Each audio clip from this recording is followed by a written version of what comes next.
जय शिवराय मित्रांनो, शेतकरी राजा यूट्यूब चॅनलमध्ये आपले स्वागत आहे. तर आपण आज बांधकाम कामगार या विषयी आपण आज माहिती घेणार आहोत. तर शेतकरी राजा यूट्यूब चॅनलला सबस्क्राईब करा. आपले असेच नवीन नवीन व्हिडिओ चॅनलवर येत असतात आणि सर्वात आधी आपल्याला माहिती मिळण्यासाठी आपल्या शेतकरी राजा यूट्यूब चॅनलला सबस्क्राईब करा, लाईक करा आणि शेअर करा. तर आपण आज पावसाळी अधिवेशनामध्ये बांधकाम कामगार योजनेसाठी काही 4 महत्त्वाचे निर्णय घेतले आहेत. तर त्या महत्त्वाचे नियोजन केले आहे मुख्यमंत्र्यांनी.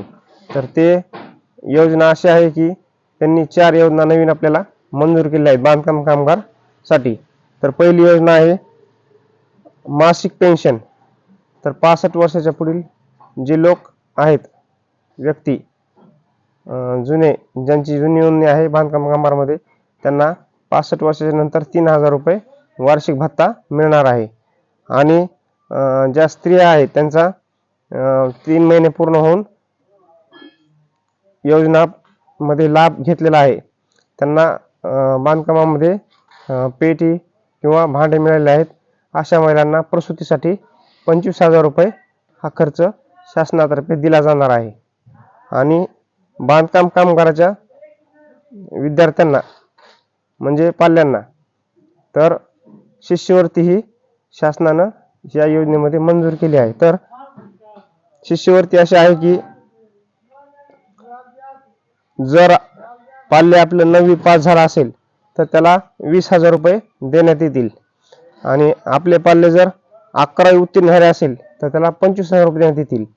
आणि वैद्यकीय सहाय्य म्हणजे जर डॉक्टरकीला नंबर लागला असेल वैद्यकीय क्षेत्रामध्ये तर त्याला 1 लाख रुपये स्कॉलरशिप मिळेल. आणि इंजिनिअरिंगसाठी 60,000 रुपये वार्षिक भत्ता मिळेल. आणि निवासी शाळेत शिकण्यासाठी 10,000 रुपये. आणि त्यांना इन्शुरन्स सुद्धा म्हणजे विमा जे बांधकाम कामगार आहेत त्यांना विमा सुद्धा हा शासनानं या पावसाळी अधिवेशनामध्ये मंजूर केला आहे. तर तो विमा असा आहे त्याची आपण माहिती घेऊ आज.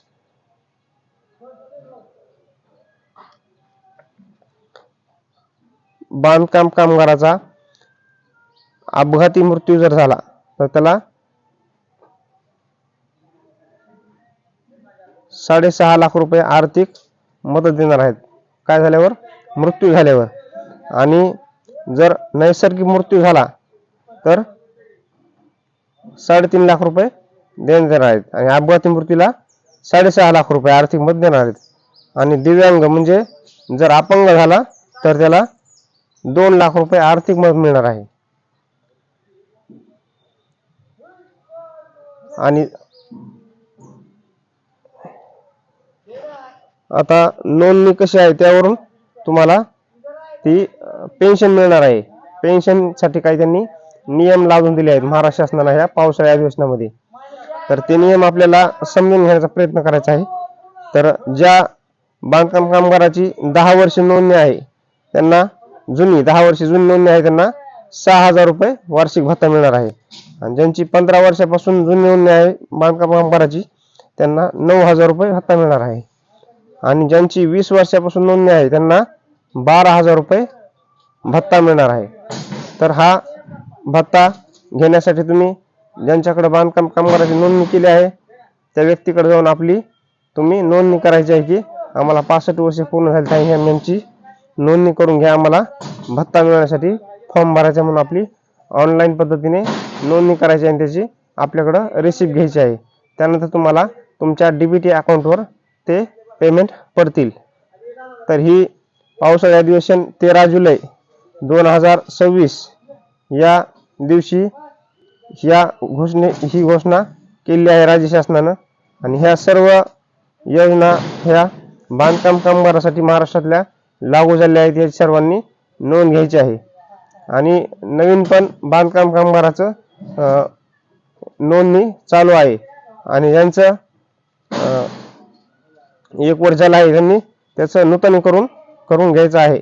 आणि ज्या पाल्याचे जे बांधकाम कामगार आहेत त्यांच्या मुलाचे किंवा मुलीचे लग्न झाले असेल तर त्यांनी त्याचा विवाह नोंदणी प्रमाणपत्र आणून त्याचा फॉर्म भरून घ्यायचा आहे. मुलीसाठी 50,000 रुपये मिळतात.